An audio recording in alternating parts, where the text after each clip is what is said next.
Thanks, Jenna. Great to have you back. Well, World Relief was one of the groups who put out that new report on refugees that Jenna just mentioned. World Relief President Scott Arbeiter joins us now for more. Scott, help us make sense between an administration that touts the advancement of religious freedom but keeps cutting the number of refugees it takes in. John, thanks for raising the questions that you guys have been reporting on consistently. And to be honest, it's difficult to reconcile those two realities.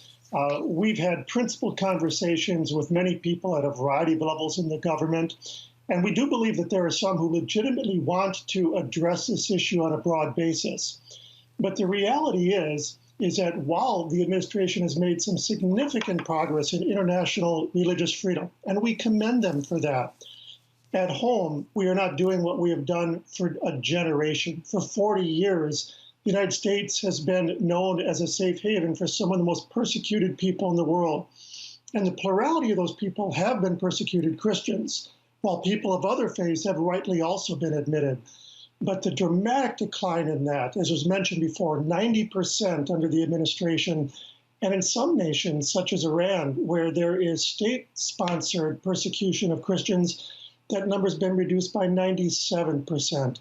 And we have not been able to reconcile the rhetoric to the action. Scott, what is the defense, or what is the answer that they're giving you as to why that number is being reduced? Well, most commonly it would be we want to help people stay in the nation that they want to be in. And on the surface, that makes sense, because no one wants to be driven out of their home nation. They would rather stay in their community with their families. But 80 million people are displaced right now. 260 million Christians are under persecution. And the numbers that we're talking about of refugees is a subset of that, 26 million. And those are people who had no choice but to flee their nation in order to find a safe place to simply survive.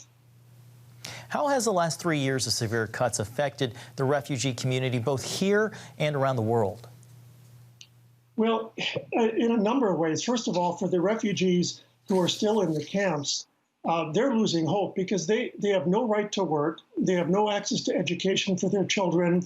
Not only is this a current problem, but think about the generational problem that it means for the children and the grandchildren growing up with no access to the education or the work. What will that mean for them and for their host countries?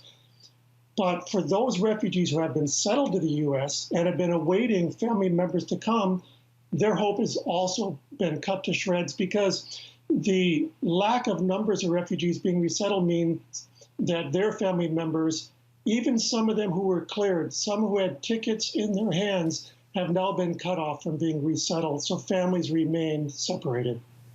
Scott, we only have a few seconds left. In the next few months, the Trump administration will decide how many refugees it will accept next year. What's your hope for that number, again, in just a few seconds? Well, I hope that we will return to our historic levels of 95,000 and that we will also treat the asylum seekers who are refugees in their own right with the kind of dignities that the U.S. law affords them. All right, Scott Arbeiter of World Relief, thank you so much for being with us and for the work you do. Thank you.